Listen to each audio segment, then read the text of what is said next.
Addicott. We're very honored and pleased to have Dr. Addicott with us here tonight. And I will say no more. Just let him come on out and do his thing.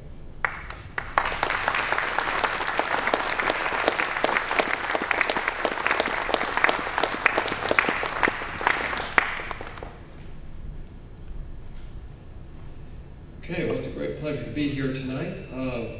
I'm not Texan, I'm from Alabama originally, but I've been here about 14 years. I did do 20 years in the military. I was the senior legal advisor to all the Green Berets. You know, kids today want to be Navy SEALs, but when I was growing up, I wanted to be a Green Beret. Retired in 2000, came to law school here in San Antonio, and after 9/11, I founded the Center for Terrorism Law. I do have a slideshow, but I'm going to spare you from looking at slides tonight. I'm just going to kind of talk a little bit, and then we'll answer some questions. Our Center for Terrorism Law, there are 200 law schools in the United States, and what we do at our center, we look at all the legal issues related to the war on terror. And it's been quite interesting. We just celebrated our 10th anniversary.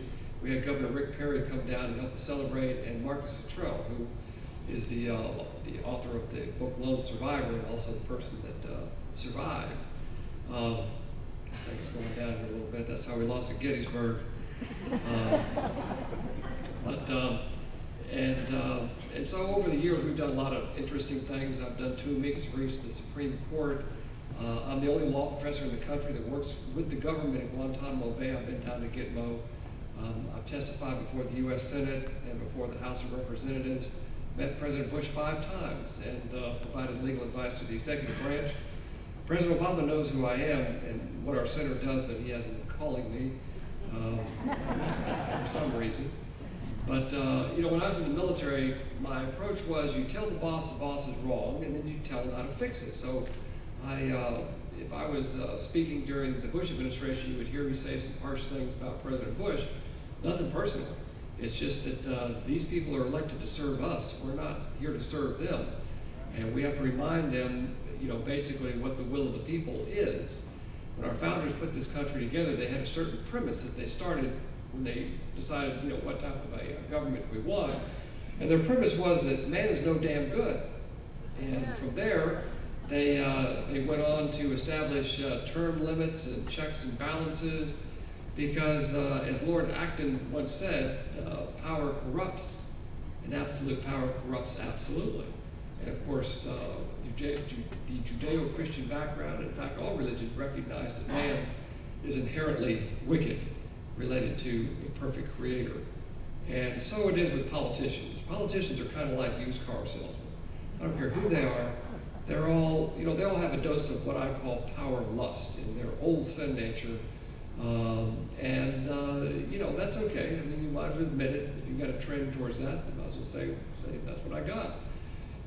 And so when a used car salesman looks at you and they say, for example, this is the car, which this is not a car, but it's the 7th edition of my recent book on terrorism law. They'll say, this is the car here. It's the best car in the lot, right? And it's called puffing. So what we would say is, you know, can we open up the hood and look at the engine? Well, from Alabama, we have 3 categories of lies. There's lies, there's damn lies, and there's damn Yankee lies. Now, in this administration, when you open up the hood and look in the car, there's no engine there. There simply is nothing there. And for years, for the last 6 years, I've been trying to wonder whether it's just incompetence or whether it's some type of a sinister plot. There's something, you know, underlying all the Obama-isms, and maybe there's some method to the madness. I've come to the conclusion it's primarily just incompetence, absolute incompetence, beyond imagination. And we've had a lack of leadership in the last 6 years that is just absolutely breathtaking. Our country has gone from a nation that was feared by everybody under the Bush administration to one that is laughed at. No one fears us. And I like the, you know, the conservative approach is what the Romans used to say. They would say, we don't care if you like us. We just want you to respect us, to fear us. And so before we get on our talk tonight about terrorism, because we're going to cover that, and radical Islam, I think it's important to remember our roots and what it really means in terms of what we're doing. And I'm going to take this thing off here. I'm just going to, there we go. That way I'm not out in the open here so you can shoot at me if you want. you know, most of us here, I would say, are conservatives. And what does it mean to be a conservative? It means you're a strict constructionist. You want to know exactly what the original documents say. For example, I'm a law professor, and most law professors are, it's no secret, they're to the left politically, they're liberals, and they will tell you that the Constitution is a what? Living document. A living, breathing document, which means what? It means, it can mean anything, which means it means nothing. It's the devil's playground. For example, liberals always say that the death penalty is cruel and unusual punishment. They get all excited when somebody's put to death in Huntsville. It's cruel and unusual punishment. Well, maybe it is, maybe it isn't. As a conservative, we answer that question by going back to the Constitution and the geniuses that wrote it. So if you could go back in time and talk to the people that wrote the Constitution and the amendments and ask them, do you think the death penalty is cruel and unusual punishment? They would say what all good Texans would say, get a rope. And therefore, along with Clarence Thomas and other conservatives, we would say, of course the death penalty is not unconstitutional. And so conservatives, we make rules for the general principle. We don't make rules for the exception. Liberals are very concerned about the exception, and they get very excited when this happens and the other thing happens. And you know, so suppose we did execute someone that was wrongfully convicted. I wouldn't change my mind. That's just the cost of doing business. I mean, we're going to lose 3,000 people on the highways today or this year in Texas. Does that mean we get rid of roads? There's a lot of dangerous things in life. Blondes, fast cars, dangerous things. You just have to live with them. That's life. And if the paper boy gets shot, we're not going to get rid of guns. That's just the cost of doing business. That's the way it is. You don't make rules for the exception. You make rules for the general principle. And so as a conservative, and you know, everybody was once a conservative. Even my liberal acquaintances, they were conservatives at one time, because I know when they were in elementary school, if they got a little note from a little girl or a little boy, you wanted to know what that person meant when they wrote that note. You wanted to get inside their head and know exactly what they meant when the note would say, I like your shoes. You would say, what do they mean? But today they threw all that aside, and now they want to interpret what that means. You know, it can mean anything. And so we're now on the slippery slope with the living, breathing document, and we've redefined marriage, and we've called right wrong and wrong right. And in fact, if you actually stand up for conservative values, you are somehow someone that's a bigot or a racist or whatever it is. Obviously, you've concluded I'm a conservative law professor, and you're right. I'm a strict constructionist. And I do need to make the remark that the remarks I give tonight do not reflect St. Mary's University School of Law or their views. They're my own views. And so that's what we are. We're conservatives. We demand that the people be shaped to the Constitution. Where liberals demand that the Constitution be shaped to the people. And therefore, if the people become degenerate, well, then the Constitution has to bend to their degenerate ideas. But as conservatives, we want to shape people to the Constitution. That's the document that really got everything going. And we are, of course, the greatest nation the world has ever seen, but there's no guarantee that we'll be here in another 50 years. Our primary problem is that we have failed the prosperity test. Adversity really brings out the best in people. When there's no rain for about a year, people all of a sudden start going to church, start discovering God. When there's rain and everything's good, churches are empty. And that's just human nature. And when we have a lot of prosperity, we forget where it came from. And somehow the dollars are just out there, they're going to fall out of the sky, and some other guy's going to do it. And of course, that's not reality. The great generation that came out of the Great Depression, those were tough people. They knew the value of a dollar, they shook your hand, that's it. We don't need a contract with 16 pages. And if we make a bad deal, we'll eat peanut butter for 5 years. And we're not taking any money from the Yankee government because the cost is too great. You give up part of your soul, you sell your soul for a mess of pottage. And so my attitude, of course, when I was in the military, I had a lot of medals. I would stop and get gas. I worked at the Pentagon, and I had these people coming up to me and say, man, can you help me out? Able-bodied males. And I would say to them, buddy, I help you out every day of your life. Get a job. I mean, that's the answer. My answer almost everything is get a job. It pretty much answers a lot of questions people have. Okay, so we're in perilous times, there's no question about it, because as Robert E. Lee once said, when virtue is absent from the people, the nation will collapse. And of course, our school children today, they don't know who Robert E. Lee is. They can name you all these rap stars and all these other idiots these make-believe people in American history because they want to have diversity in their quote-unquote heroes. But Robert E. Lee was he was the greatest general in American history. And he was the example of all that is good and true about the South, obviously. And so if that's true, when virtue is absent from the people, the nation will collapse. How do you define virtue? Well, if you ask that question to my students, it's like a deer in the headlight. Does it rhyme with a rap song? No. Virtue is defined as follows. It's really quite simple. And conservatives, we're simple people. When a conservative organization has an event or a conference, it's like, God, guns, and barbecue. That's it. When liberals have a conference, it runs on. The banner could string from here to there. The jurisprudence of the epistemological rehabilitation of the isagogics of political inspiration and social justice. I wouldn't put social justice in it. And social justice. What does that mean? It means absolutely nothing. It's like abstract art. What the hell is it? I have no idea what it is. Well, it's whatever you want it to be. I work at a university, and they were putting up these weird spaghetti things out there that are dollars, I guess, to pay for. And I asked the person putting it up, I said, what is that? What is it? And he said, whatever you want it to be. Oh, that's really good. That's great. Well, I want it to be a statue of Robert E. Lee, but it's not. In any event, virtue is doing the right thing in the right way. That's all it is. You do a right thing in a right way, and you have virtue. If you do a right thing in a wrong way, you have no virtue. For example, it's the right thing to get an A in my law class on civil procedure. If you cheat, you do it in the wrong way. So even if you get the A, you have no virtue. You're worthless. It's doing a right thing in a right way. If you do a right thing in a wrong way, it's wrong. A wrong thing in a right way is wrong, and a wrong thing in a wrong way is wrong. So you can apply that to everything in life. Do a right thing in a right way, to business, to your social interactions, to everything. That's it. It's real simple. Real simple. Okay, so the question we're facing today is terrorism. First of all, terrorism is a lousy term because terrorism is a tactic. You can't make war in a tactic. The goal of the terrorist is to kill one and frighten 10,000. Different people will terrorize civilians. And basically terrorism is when you use violence against civilians. You kill civilians, and the Chinese proverb is you kill one and try to frighten 10,000. You try to create fear in people. So when the president says, well, the terrorists did it, what does that mean? That doesn't tell you who the enemy is. If you're going to win any war, you've got to identify the enemy. And if you can't identify the enemy, you can't win.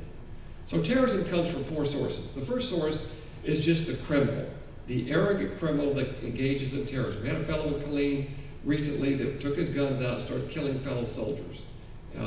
And why did he do it? Well, they said, the liberal media, well, the military didn't let him go home to see his mama in Puerto Rico, whatever. No, but why? What causes crime? Criminals. Remember, we're simple people. Criminals cause crime. And what are criminals? Well, criminals are arrogant people. What is a criminal but an arrogant person? What's an arrogant person? It's someone that is hypersensitive about themselves and insensitive about others. That's it. And the world revolves around you. And we all have a little bit of that in us. When somebody shows you their vacation pictures, your first thought is, I'm going to show them my vacation pictures. Because I have better pictures. You're just kind of waiting for them to get through so you can show them theirs. Trying to one-up them. And that's just part of human nature. But a criminal is maximum arrogant. 100% arrogant. They're never wrong. And they're rotten kids, they're rotten teenagers, and they're rotten adults. That's it. But liberals will tell you that, well, crime is caused by poverty. That's a lie. That's another damn Yankee lie. If that was true, everybody in Bangladesh would be a criminal or a terrorist. Look at the Kennedys. The Kennedys are born with a silver spoon in their mouth, right? And they've done it all. They've murdered, they've raped, they've robbed, they've cheated, they've lied. In fact, when the Kennedy clan gets together in Kennebunkport, they got to call up the National Guard for the extra DWIs that weekend. Money doesn't make you a better person. If you have money, you can hire a better lawyer and get off the beat. But no, criminals cause crime, and when they snap, they will engage in terrorism in some cases. The next category are what we call right-wing extremists. And we do have right-wing extremists out here that use terror. What's the problem with right-wing extremists? What motivates them to use terror? Well, a right-wing extremist is someone that has an inordinate, schizophrenic, bizarre fear of the government. Now, we all as conservatives have fear of government, and that's a good thing. We believe in limited government. But these people are over the top. In fact, if you get on the internet, they're talking about weird things like, did you know Obama's got a concentration camp he's setting up in North Texas, and they've got so many boxes of ammo that the DHS is buying up. I wish they'd stop, because I can't even buy 223 rounds anymore. The price of guns are going through the roof. Because every time they hear these things, they go out and do stuff. Obama is too incompetent to set up a concentration camp. He couldn't do it if he wanted to.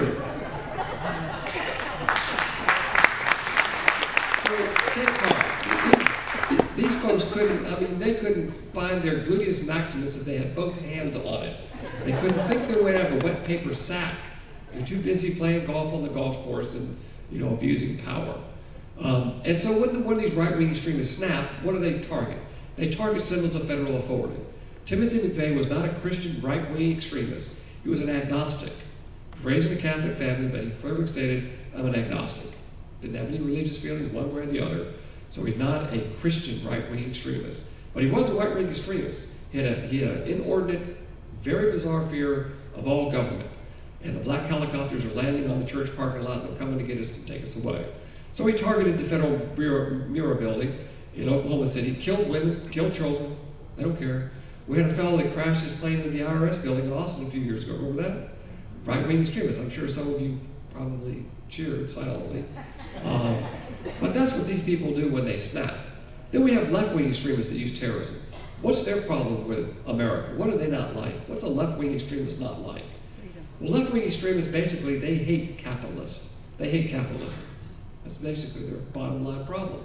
They do not understand that God is a capitalist, which we know that, right? Thou shalt not steal recognizes the private ownership of property, right? And the 10th commandment, do not lust after your neighbor's, goat, wife, property, etc., etc. God's a capitalist. He is not a socialist. And I know about the verse in the Bible in Acts, and Paul took up a big offering for the believers in Jerusalem, but he never took up an offering for the believers in Philippi, or Corinth, or Thessalonica. Why? Why did they take up a large offering for the believers in Jerusalem, and why did they pull their assets right after 30 AD in the church in Jerusalem? Because if you were a Jew and you converted to Christianity, they would not buy anything from you. If you have a business, no one would buy from you. And if you wanted to buy something from somebody else, they wouldn't sell you anything. You were excommunicated from the synagogue, and life was very tough. And if they didn't pool their resources, they would all starve to death. That's why Christianity spread out from Jerusalem very quickly, because you had to get out of town.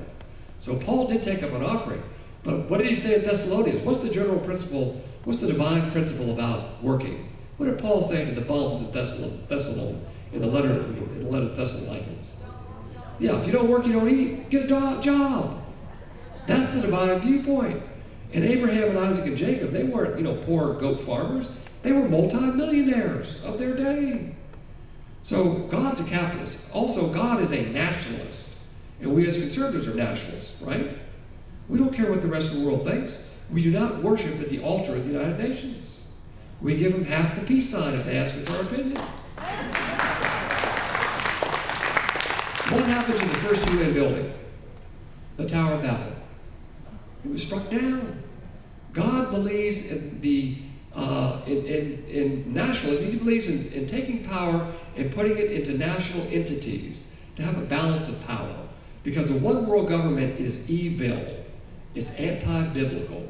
So if you line up with the Word of God, you're a capitalist and you're a nationalist. And as a nationalist, we want to do what's best for our country. We believe that America is a homeland for Americans. Liberals think America is a homeland for the world. And I'm sorry the rest of the world is in bad shape, but that's not my problem. If you want to rectify the problem in your country, do what our ancestors did, pick up your guns and do something about it. And that's how we won our freedom, through military victory and the grace of God. We fought it for 6 years. And we sent the British a love letter saying, when in the course of human events it becomes necessary to break the bonds, we're leaving. You may know when they do the Pledge of Allegiance, you know where the Pledge of Allegiance came from? Anybody know when it was developed? After the war. And of course from Alabama, we know what war we're talking about. After the war, they developed this Pledge of Allegiance to ensure that Southerners would never dare again talk about secession. And they made us memorize that, our school children. They added the part in God in the 20th century. But in the 19th century after the war, they didn't have the in God part. That was that one thing, one nation under God, indivisible. They wanted to hammer it into their heads. You do not have the right to secede. Yes, you do. When we wrote that letter to the British, what did we say was our right in terms of leaving them? It's a God-given right. We have the right to create our own government. And if we're dissatisfied with it, we can ring that bell. I'm not advocating secession, but when I say the Pledge of Allegiance, you might hear me boom it out very loudly until I get to that one word, indivisible, because I don't believe it. And I'm not drinking the Kool-Aid. But, you know, as a historian, I like to know where these things came from. And that's where it came from. So, and I think it's good to remind the federal government that, yes, we have the right to form a new nation if we so choose, because it keeps them in their place. They serve us. We don't serve them. Now, again, I'm not advocating secession, but we have the God-given right to stand up and tell them, no, we're not taking it. We're not taking it. And that's what our ancestors did. I know you guys are going to look shocked, some of you. You're Tea Party folks.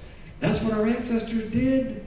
And of course, they shocked about half the Americans were for it, about half were against it. But the half that were for it were very strong for it. And they pulled the rest of the dead weight with them. Okay, so these are shocking things, but they're not really that shocking. And the good thing about President Obama is we were being cooked slowly by the Republicans for years. It was like the slow boil, slowly being heated up. President Bush spent money like a drunk sailor, folks. And Colin Powell, if you break it, you own it? No, you don't. If you break it, it's broken. You know, who in the world? We got to fix up a country after we destroy it? No, we don't. We destroy Afghanistan and close down the Al-Qaeda training camps, we should have left immediately. Not our obligation to restore that country. You couldn't do it if you wanted to. It's impossible. You identify the enemy, you identify their center of gravity, you crush them, and you tell them, mess with us again, we'll be back in 5 years if we have to. I have two little sons, 12 and 14, and when they were much younger, they're good red-blooded American males. They want to kill people. They want to join the military and kill the enemy. And we better have men like that or we won't be sitting here. And so they came up to me and they said, Dad, we're afraid of something. I said, what are you afraid of, son? Well, there won't be any wars when we grow up. And I said, the Lord Christ said there's going to be wars and rumors of wars until I come back. And he ain't back. There's always going to be another war. I'm very amused by liberals. They think this is going to be the last war. This is the last war, the great war, the war to end all wars. We hear it after every war. Now, there'll always be another war. Therefore, who in the world is going to reduce their military in peacetime? That's the time when you double it, because you rattle the saber. That keeps the bad guys in their cage so we don't have to fight them. But Obama's given us a McDonald's butter knife to rattle. No one's afraid of that. Obama has not put a single new penny in our nuclear arsenal. In fact, he's unilaterally cut 1/3 of our nuclear weapons. Just unilaterally because he's a nice guy. Because, you know, nuclear weapons kill people. You think? That's why we have nuclear weapons, to kill them. And stack them like cordwood for a cold winter's night. That's how you win a war. You don't pussyfoot around these people. I represent soldiers that are wrongfully accused of war crimes for killing the enemy. They've been prosecuted for murder over the years. I represent soldiers wrongfully accused, their careers have been destroyed for violating rules of engagement. We've been very successful in getting those charges dropped. But these people, the rules of engagement we have right now tie both hands behind the backs of our soldiers, and this administration has poured out the blood of our soldiers like water on the sand. 1,000 casualties with the Obama surge, and the Taliban, as he calls them, is stronger today than it was before the surge. Great idea, Mr. President. Great idea. When we leave Afghanistan, we've lost. We've lost. We had an opportunity to achieve victory. God gave us victory on a silver platter. When the president killed Osama bin Laden, and I give him credit for making that call, he should have got on TV and said, we win, you lose, we're leaving. And the world would have bought that narrative. Because why in the world else are we in Afghanistan? Except to kill Osama bin Laden and to kill the Al-Qaeda. President Bush closed down the Al-Qaeda training camps. You know how many Al-Qaeda are in Afghanistan? The CIA tells us 100. They're not even there. It's the Taliban that's there. The Al-Qaeda attacked us on 9/11, not the Taliban. The Taliban just want to drive out foreigners, anybody. They just want to regain power, and they will. So I'm sorry that these countries are basket cases, but it's not our job to reform them or to make them in this image or that image. You cannot do it. You cannot do it. And we're not obligated to do it. Our job is to take care of our own people. As the good book says, you're worse than an infidel if you don't take care of your own family and your own nation. And so the left-wing extremists, they don't like capitalism. They have no understanding of biblical concepts of what made this country great. And so when they go to violence, they target symbols of capitalism. They target big businesses, Hummer dealerships, logging companies, animal research facilities, because you know spiders are equivalent to people. In San Antonio, we found a blind spider, like 6 feet under the ground or something. They stopped construction on a major highway project, costing millions of dollars and inconveniencing hundreds of thousands of people. When they write the history books about us 100 years from now, they're going to say, these were the dumbest people God ever put on the green earth. You've got to be kidding me. You can't make that up. You squashed the damn spider. It's insanity. We're sitting on hundreds of years of energy independence, and we won't access it because a bird in the Gulf might get oil on its wings. I eat birds. I don't know about you. I eat them. I don't really care that a bird gets oil on its wings in the Gulf. Clean it up. That's the cost of doing business. I want a gallon of gas below $1. That's what I want. Oh, with the caribou in Alaska, barbecue them. The Bodacia barbecue down there. Why is a caribou more valuable than a cow? I don't get it. They're both quadrupeds. Eat them. Plus, it's all a lie. Caribou have been fornicating up there. There's more caribou now than before the pipelines. They lie to you. I was in communist China 2 years ago, and my ancestors came from the caves of Europe. I don't really like the sun. And I said, this is great over here. Every day it's cloudy. I said, oh, those are clouds. They're pollution. They signed these treaties with us. They don't keep their word. Not all liars are criminals, but all criminals are liars. And the Chinese government is a criminal government. It's a communist government. They will sign anything you want them to sign, and they will not keep their word. They're liars. And therefore, the last great president we had, really, in my opinion, was Teddy Roosevelt, a great conservative. And his foreign policy is real simple. I walk softly and carry a big stick. Walk softly means if you're a democracy, like France and England, when I go to bed, I don't worry about them attacking us with nuclear weapons. I worry about the Iranians that are going to get them, the North Koreans, the Chinese, these communist totalitarian regimes. And so what do I say to these regimes? I show them the big stick. You can't talk to these people. The Iranians, impossible. They're a totalitarian regime that has no regard for the truth whatsoever. So the leftists, when they go bizarre, they target symbols of capitalism. Now, the last group is radical Islamic extremism, which is our topic for tonight. In this book that I've written, it's the 7th edition of my book on terrorism law. And in this book, I intellectually destroy the far left, which is easy to do. I had the privilege of debating the president of the ACLU a couple of years ago, Susan Herman, and it was in Boston, the law school there. She's a law professor at NYU. And they had every nut job from ACLU subunits from 4 states around come out of the woodwork to sit in the audience. It's an audience about 4 times this size. And I'm not a holy roller, but I swear those people were levitating out of their chairs when I got through with her. Because they're easy. You've heard it all. Oh, Gitmo's evil. Evil, evil. You waterboard and all this. You know how many people have been waterboarded in Guantanamo Bay? 0. No one was ever waterboarded in Guantanamo Bay, Cuba. I've been there. Factually, it never happened. Do you know how many people are military waterboarded? We've had thousands of detainees. How many people are military waterboarded? 0. Our military has never waterboarded a single Islamic detainee. Never. Never happened. How many people were waterboarded? Because you listen to MSNBC and the New York Times, it's like we just do it every day. Today's Thursday, we'll go waterboard some people and get them. Only 3 people were ever waterboarded. 3. And the technique we used is a joke. I testified before the U.S. Senate. They asked 4 law professors to come testify. The Republicans asked me to come. And the name of the hearing was, remember the Democrats controlled the Senate. The name of the hearing was, what went wrong with the Bush administration? Why did they torture people? Now, does that sound like a fair fact-finding mission for your senators to achieve and spend your tax dollars? They're mastermind. So basically, I explained to them why the technique that we use, it's a joke. If you want to know what it's like, you can go to Six Flags and do the water ride with your grandkids, get the same effect. It's a joke. An absolute joke. And yet, you know, the Democrats have used it as a political piñata.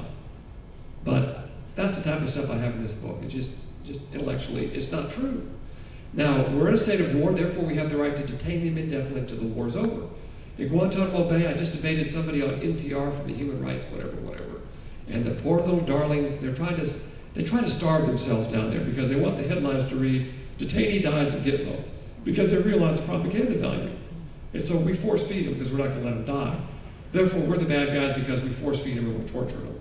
Really? It's circular logic. These people are pedestrians. We're at war, and therefore these folks are enemy combatants. We have the right to detain them indefinitely until the war is over. Because the rule of law that we use is the law of war. We don't use the rule of law associated with domestic criminal law. The law of war allows you to detain the enemy indefinitely, allows you to kill them on sight, and allows you to use military commissions. So when our president took office 6 years ago, he said, remember the 3 executive orders, I'm going to close Gitmo in 1 year.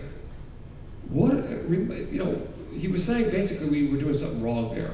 And I asked the question, Mr. President, please remind me, what did we do wrong at Gitmo? Why do we got to close it? What are we apologizing for? Didn't they incinerate 3,000 people on 9/11? Didn't they start this war? Yes. Don't we have the right to detain them? Yes, yes, yes. So what are you apologizing for? If you had a president, if we had a president with a spine, he would say, today I'm building another wing on Gitmo. We have nothing to apologize for at all. We're the greatest country the world's ever seen. And yet we put restrictions on our military, and when we put those restrictions on our military, we're ensuring our defeat. Now, on the ground, they cannot tactically beat us. As long as we're there, we can't be driven off the battlefield. When we leave, we've lost. And this president has made some disastrous decisions. Iraq, when the fourth quarter of the football game, we're 2 touchdowns ahead, 2009, he pulls everybody out of Iraq, and of course, everyone knew what was going to happen. The country was going to disintegrate. They weren't quite ready. We spent 4,000 lives for nothing. Absolutely nothing. In Afghanistan, he's lost 1,000 casualties on the Obama administration for nothing. Absolutely nothing. The president was asked by a CNN reporter, how do you define victory in Afghanistan? You know what he said? I'm not comfortable with that word. What? And so we have radical Islamic extremists as the 4th category. Now, in the back of this book, the primary responsibility for prosecuting all terrorism cases is the Department of Justice. And so I have cataloged in the back of this book from 2014 all the way back to 9/11. There's a chart here, which I don't know if you can see it, but it's case after case after case of individuals prosecuted in federal court by the Department of Justice for terrorism. Now, do you think that most of them are right-wing extremists, left-wing extremists, criminal extremists, or radical Islam? 95% are radical Islam. 95%. In Texas alone, we've had 5 plots that were broken up. One of them got through. Hassan jumped up on a table, slaughtered 13 people, and this administration called it workplace violence. They refused to admit that it was an attack. Why did they do that? Well, because President Bush could say, during my tenure, I had no more attacks by radical Islam, which is true. When President Obama took office in 2009, we had an attack in Little Rock, we had an attack in Arkansas, where a Islamic extremist, Mr. Muhammad, killed a recruiter and wounded another person. The Department of Justice did not prosecute it. They gave it to the state because it couldn't happen on Obama's watch. It's just workplace violence. When Hassan murdered those people in 2009, they gave it to the military. And they refused to admit, through their DOD stooges, they wouldn't even talk about the fact that it was motivated by radical Islam. Finally, Hassan got on the stand and said, of course I killed him. I'm happy I did it. I did it for Allah. And I associate myself with the Taliban. And so we have had the attack at the Boston Marathon attack, radical Islam. The fellow with the hatchet up in New York, radical Islam. These are attacks that got through. The fellow in Oklahoma chopped that woman's head off, radical Islam. Now what we're seeing right now, there's been a lot of cases that have been broken up. In Texas, we had a fellow that was ordering phenol from a North Carolina pharmaceutical company. He was going to make a gigantic bomb, drive it into a car under a skyscraper in Dallas and blow up the skyscraper. We had a fellow in Houston that was trying to join Al-Qaeda and recruit. We had a fellow that was prosecuted in San Antonio for bringing Al-Shabaab members and other individuals from Somalia across the border to funnel money to Al-Shabaab. That occurred just a few years ago. We had another fellow up in Lubbock, Texas. He was going to kill President Bush or blow up a dam. And these plots were all broken up. But right now, radical Islamic extremists in this country, and there are hundreds and hundreds of plots that have been broken up, they're very excited right now. We have people that are streaming to go join ISIS. Why are they joining ISIS? Because they're excited. What excites them so much? They weren't that excited with Al-Qaeda. We didn't have a lot of people trying to leave this country. We've had between 100 and 300 that have gone over to the Middle East to join ISIS. We just had a fellow arrested at Chicago airport 3 weeks ago trying to join ISIS. We had 3 girls that had made it over to Germany trying to join ISIS. Another fellow was stopped in Istanbul trying to join ISIS. They go to Turkey, cross the border. In France and England, all over the world, there are about 500 recruits are coming across the border in Turkey to join ISIS every month. And these people are very excited. Why are they excited? What excites them about ISIS? They see in ISIS what they haven't seen for a long time: success. They see victory. And they say to themselves, how could this group called ISIS, which stands for Islamic State in Syria, or as the president calls them, ISIL, which means Islamic State in the Levant, which is all the Middle East. Most people just call it IS, which is Islamic State. They are radical Islamic extremists, and they're motivated by something to kill. What motivates these people? When I was in the military, and I'll drone on for about 10 more minutes, then I'll take Q&A. When I was in the military, I got 4 combat operations. I was really never excited about dying for my country. I'm very patriotic. I've had ancestors that fought in every war our country's been in. And of course, during the war, we wore the gray. I really didn't want to die for my country. I wanted to go back on a Saturday night and drink beer and fraternize with members of the opposite sex. You got to say that in today's Obama's army. I didn't want to die. The radical jihadists, they want to die. We found a note in the rental car of Muhammad Atta, the 9/11 hijackers. And it said, "Remember paradise and the virgins waiting for you in paradise." They were convinced that when they died in jihad, they were going to get special rewards. Now again, if you're going to defeat the enemy, you've got to think like they think. And going down to Gitmo, if you would go down to Gitmo, and how many attorneys do we have in here? I know we got some attorneys in here. Oh wow, we got a great crowd tonight. Okay, well I'm an attorney, and you know what attorneys like to do besides take your money. They like to talk a lot, and not have to negotiate. What do you all want? If I could get an Al-Qaeda member right here and say, what would you want? Let's reason together. What do you want? You know what their answer is? We want to kill you. That's our negotiating position. I got a story in my book about this commandant that was there, and I pulled it out of the New Yorker magazine. And there's a fellow called Half-Dead Bob. Americans, we like to nickname people. And Half-Dead Bob, we picked him up on the battlefield of Afghanistan. He was missing part of a lung, shrapnel wounds, tuberculosis. If you believe MSNBC, what do we do to him? Oh, we torture him every day, of course. No, we nursed him back to health. And Half-Dead Bob, very affable fellow, he said, "Commandant, you're a good Christian man, but you do know when I get out of here, I'm going to kill you and your family." That's just the way it is. The Boston Marathon murderers, they don't care about women and children. And when radical Islam attacks, what do they target? People. They target people. That's what they want to kill in the most numbers. They're not going to say, well, we don't want to kill more than 3,000. That's just too many. They would like to kill 30 million. And we have a witch's brew that's developing right now. Because if they get access to weapons of mass destruction, I'm not talking about a pipe bomb. I'm talking about a chemical, biological, or nuclear type of device. From the Iranians, they might secretly give it to them, and they will set it off. And they don't need an intercontinental ballistic missile. They are the delivery system. And they don't even need to cross the border. Just get up close to the border and set it off on the other side of El Paso, or the other side of Tijuana. You don't need to cross the border. And so the danger is real, and it's growing. This administration from day one has wanted to get rid of it. Oh, well, we're going to change the name. We're not going to use the word war on terror. In fact, I teach at the FBI Academy, and they now ban the term radical Islam. You can't even say that word anymore because it's politically incorrect. So we have to use other terms like, well, they're politically and ideologically motivated. That's double talk. They're motivated by religion. You've got to admit that fact. And so what does their religion tell them to do, and what's the bottom line? Okay, well, everybody in this room, first of all, let's start out with this discussion. Nobody in this room has ever had an original thought. Nobody. And you never will. You will never have an original thought. You tell me what your thoughts are, I'll tell you where you got them. As King Solomon wrote in the book of Ecclesiastes, there's nothing new under the sun, folks. And that was 3,000 years ago. Now, you can invent the better widget. We're talking about the philosophical underpinnings of human thought, emotions, desires. There's nothing new. So if you're a capitalist, I'll tell you where it came from. You're a socialist, I'll tell you where it came from. The issue in life is not that you're going to think a new thought. You won't. The issue is you hear both sides, and you decide where you're going to line up on. What side of the fence do you want to line up on? Let's take the most important thought of all, which is a fact. We're all riding a death train.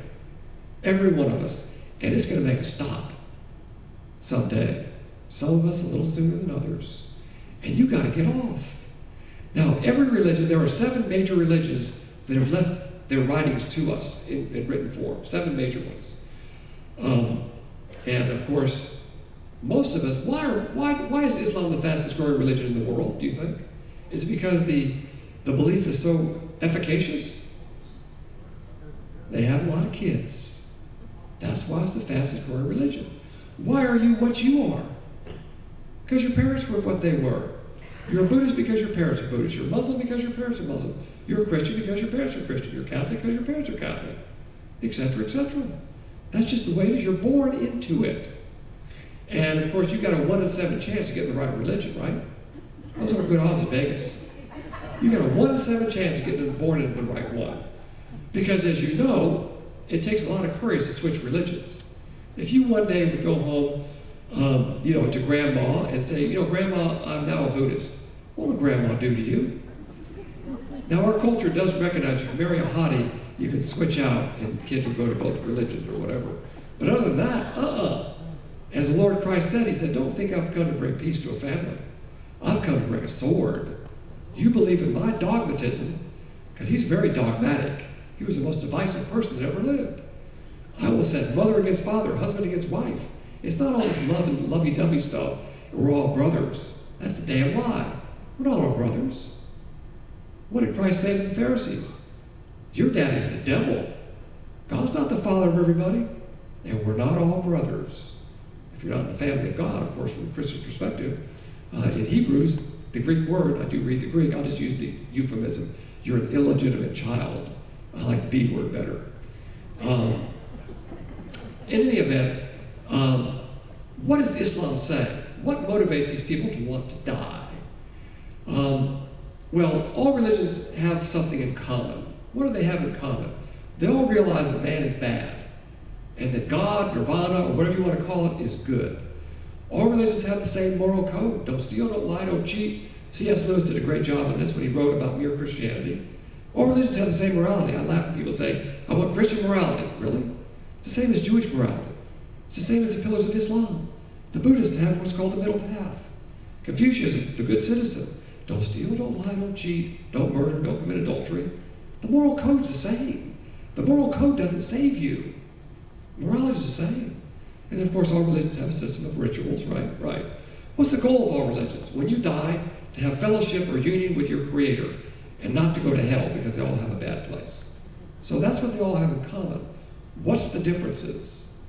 Well, the differences are in the mechanics of how do you go from here to there. There's only two schools of thoughts when you boil it down. And military people, we like to boil stuff down so it's real easy. Okay, school A is works. That's the most predominant. You live a good life. You follow the moral code, do the rituals, and they always want you to give money. Give a lot of money, and when you die, you'll be judged. In Islam, you're judged at what's called the judgment seat of Allah. He will judge your good deeds and your bad deeds. If you're good enough, you go to heaven. If not, you go to hell. Muhammad was asked, are you going to heaven? You know what he said? I don't know. I will be judged by Allah. Allah is the person that he said was their unique God. And he will judge me, and then if I'm good enough, I go to heaven. Buddhists, Hinduism, same thing, but they're like riding the escalator at Macy's. You live a good life, you go up the escalator. You live a bad life, you go down the escalator. So it's a never-ending cycle where you can finally reach nirvana, which is nothingness or something akin to that. The Tao is very bizarre. Confucianism, same process. And that's school age. You work your way, and they never tell you you're in. You can say, I'm 75 now, can I party? Nope. They never tell you you're in. You ever notice that? Always looking over your shoulder. Am I good enough? And they got the guilt thing going on big time. Now, that's plan A, which is the most predominant. Plan B, you may have heard this word. I hope most of us understand it, but it's grace. That is, you can't earn it. You don't deserve it. You can't work for it. For example, the premise is this. It's as if you and I wanted to go down to Corpus and swim to France. You can't make it. The distance is too great. As the good book says, I'm as far away from you as the east is from the west. That's a long ways. I don't care how good of a swimmer you are, your ass is drowning. I'm using my military language. You can't make it. If you had every good deed that every human ever did in the history of mankind credited to your bank account, you're still going to hell. Not good enough. Oh, wow.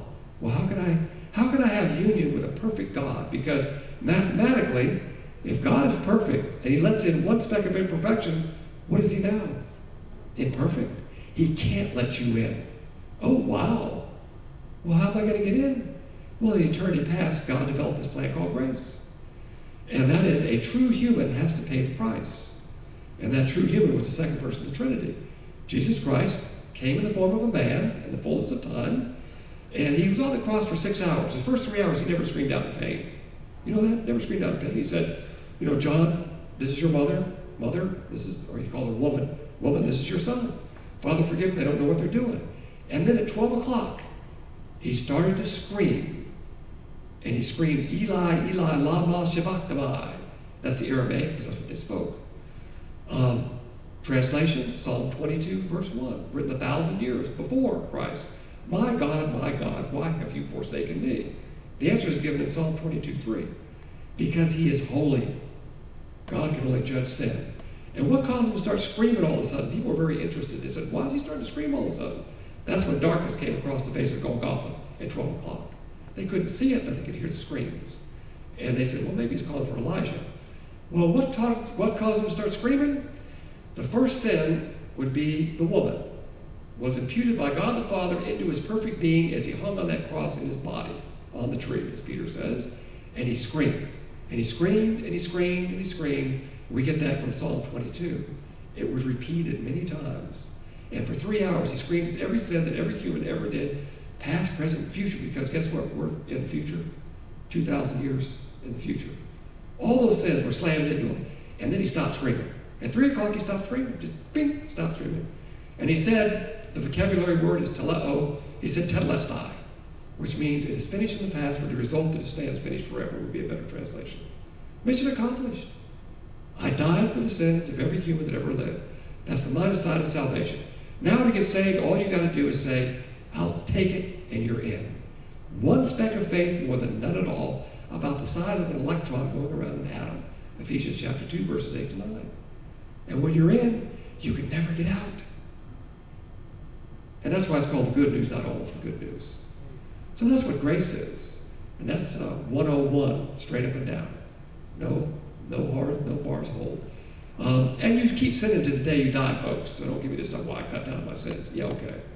You don't stop sinning to the day you die, but you can't lose your salvation. That's another story. So why am I telling you all this? Well, because we've got to contrast this with Islam. Radical Islam says this: if you die in jihad, that means you killed the infidel. The first drop of your blood shed in jihad, you don't go to Allah's judgment seat, the works religion, like most Muslims. You bypass it and go straight to paradise. So that's what they get. They don't go to Allah's judgment seat. That's why the 9/11 hijackers, I was in Dania Beach, and the deputy commandant was showing me some of the spots where the 9/11 hijackers used to hang out. They would go to strip bars. They would drink alcohol. They would eat pulled pork barbecue. You can't do that as a devout Muslim. They don't no pork, no booze. And they partied hard, but they knew they were going to die in jihad. And so they would go straight to paradise. Didn't matter. Now that's kind of grace, but it's not really grace because you got to do a work. What's that work? You got to kill yourself. That's a big work. Now what if you try to kill yourself and don't kill yourself, like Hassan? Doesn't count. Hassan still has to go to the judgment seat of Allah. He gets some extra bounty points, but he doesn't go automatically to paradise. Now, when you go to paradise, you get something else. You get 70 supernaturally created virgins. Now, these are supernaturally created. So men, and you can play poker. All men, ladies, you already know this anyway, we have different parts of female pulchritude that we like. Some men, so in other words, men, if you like women with big feet, they're going to be ginormous feet, right to your specifications. 70 of them. I see some ladies nudging their husbands. And then you get 2 women you saw here on the earth, real flesh and blood women, can bypass the judgment seat of Allah and join your harem. Now, if that's true, they're going to be women from Texas, Mississippi, or Alabama. I haven't seen much else. Then you get 70 of your relatives. You ever wonder why on CNN reported, they'll ask the mothers, oh, how was Ahmed? Oh, Ahmed was a hero. We're naming a school after him. Because Ahmed's up there with little sheep. If he hears something bad about himself, he'll strike your name off the list. But he can bring in 70 relatives to bypass the judgment seat of Allah and go to paradise. Now, this is what they believe. Doesn't mean it's true, but they believe it to be true. Now, people will not die for a lie. They will die for what they believe to be true, but they won't die for a lie. They believe it to be true to the point of death, and you've got to admire that. And so they're very excited because when Islam was founded by a fellow named Muhammad. Muhammad was an orphan. He married a rich widow, and that goes to prove that you can make more money in 1 second by marrying the right person than you can your whole life working. It's a very wealthy widow. And so he was kind of freed from doing work. And he started to have these, what he told people, I've had visions, I have dreams. And this angel came to me and said that, Gabriel, said that Allah, who is the moon god, is not the moon god, he's the only true God. And he had a very small group of followers. In 10 years, he only had 120 followers to his new religion. Not a very good scorecard. And basically, he was buying the drinks. So, you know, if you got money and you're buying barbecue, people are going to hang around. But he only had about 120 people following him. Now, the Quran has 2 parts to it. In the early years, they wrote down everything he said because he was illiterate.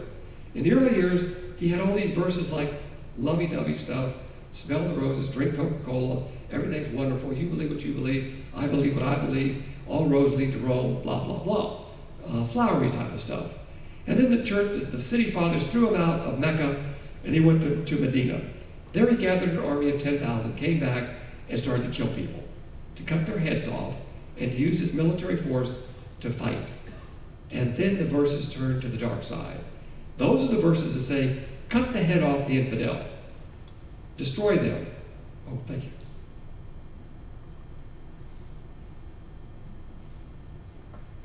Those are the dark verses. So when people say that Islam is a religion of peace, they point you to the nice verses. That's fine. But which verses rule? Well, in the law, it's called the doctrine of abrogation. The latter verses overrule the former verses. The ones written later in time overrule the ones written earlier in time. So the ones later in time are the ones that tell you to do away with the infidel, which is us. But the good news is that radical Islam has killed more Muslims than they've killed Christians or Jews. If you want to do a body count, people say, oh, it's a war against Islam. Not really. Because again, most Muslims, I know a lot of Muslims, I know more about the Quran than they do. I know a lot of Jews. I know more about the Torah than they do. I know a lot of Christians, and I know more about the Bible than they do. Oh, wow, I'm shocked. Never amazed by people that, what happened on the cross again? Never heard that before. Why not? What do they teach in church? That's 101. That's Christianity 101, right next to eternal security, which is 101.1. But in any event, they're born into it. They don't go to the mosque. They don't observe the pillars of Islam. It's a cultural thing. And so that's most humanity. They're just born into it. They kind of go along and get along. That's about it. Because religion does make you feel warm and nice, and you get together and share stories and talk about, you know, this woman doing that and this man doing that, and play ping pong and basketball and knit and whatever they do. Very nice stuff, and there's nothing wrong with these activities, but that's, my opinion. I go to church to learn something. If you can't teach me, I'm out the door. I'd rather go, play badminton or something. It's a waste of time. I go to learn. Ephesians chapter 5. What the heck are you supposed to do in church? Learn. I can sing songs on the radio. Don't need to sing a lot of songs. But my point is that most people, they don't know anything about their religion. And these radical Islamists, though, they know the verses. So when they cut the head off, they say, we're the conservatives. We are following what the Quran and the writings tell us to do. And they are. They are. And so they're strict constructionists, if you would use that term. They read it, and they say, we're just doing what it tells us to do, folks. This is the true Islam. Now, there are a minority of Muslims. The vast majority do not view the Quran in that way. But even that minority is a large number. A Pew study that I quote in my book said 25% of Muslim males in this country between the ages of 18 and 27 believe that it's justified to murder in the name of Islam, to kill. That's a lot of people. Now, again, you can say stuff on surveys, but to actually go out and pull the trigger is a different matter. But what's exciting to people here that are jihadists today is ISIS, because they see in ISIS what they have not seen since the 7th century. How was Islam stopped? Why didn't it take over all of Europe? Because Charles Martel and the Teutonic Knights stopped them at the Battle of Tours. And then they were stopped again at the gates of Vienna about 500 years ago, and they made another thrust. In fact, the Viennese, the croissant was baked to commemorate the Christian victory over Islam. Because that's the moon. Did you know that? No extra charge. So when you eat a croissant, you're celebrating the victory of the Viennese over the Islamic armies 500 years ago. So that's how they were stopped. I've been to Bosnia. You could draw a line right where they were stopped. And the people looked exactly the same. Very white, Anglo-type people, half Christian, half Muslims. That's where they were stopped. But the ISIS is doing things they haven't seen in a long time.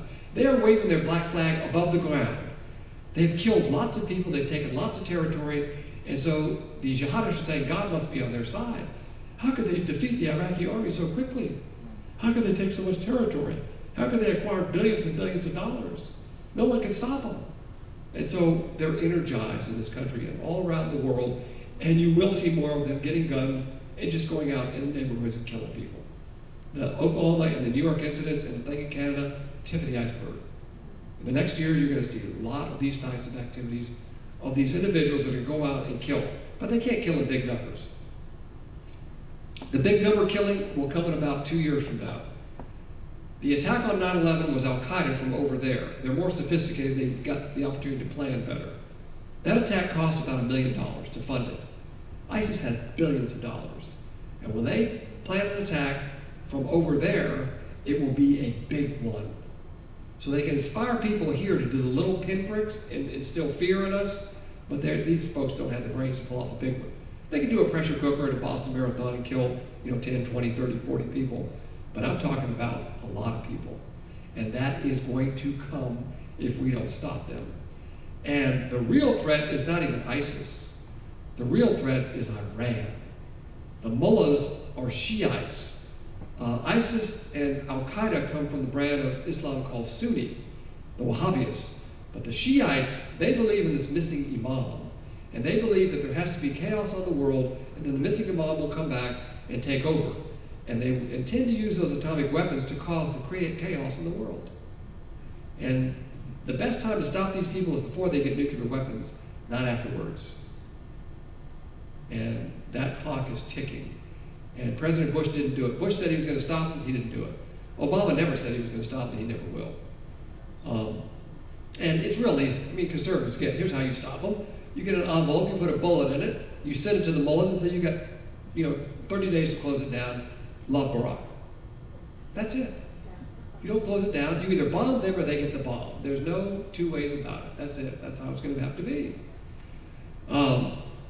And so, real simple things. But we live in a time when there's so much propaganda that we're inundated with, and that's one of the reasons I wrote this book. I brought a couple of books. I'm not hawking books. My publisher does not like me to bring books because they sell on Amazon for $100. Our cost is $60. So if anybody wants to read more, I've got a couple with me for $60. But I wrote it to put in all these things that are just so common sense so much common sense, but it's incredible that our government doesn't really see these things. I've got chapters on cyber terrorism, bioterrorism. The Ebola virus was nothing new. Groups have thought of that before to get a virus into this country, easy to do. But again, the domestic jihadists we have amongst us, they're keystone cops. They can only kill in small numbers. But the big attacks will come from Iran, it'll come from ISIS and other groups that are now forming over there. And they hate us with a hatred you cannot imagine, but they view that as their ticket to heaven. That's what they think in terms of getting to paradise. So in the short term, we've got to kill them or contain them. In the long term, we've got to close down the Hitler youth camps that teach them this stuff. Because, for example, in Afghanistan, 80% of the Afghanis, they can't read or write. They couldn't read the Quran if they wanted to.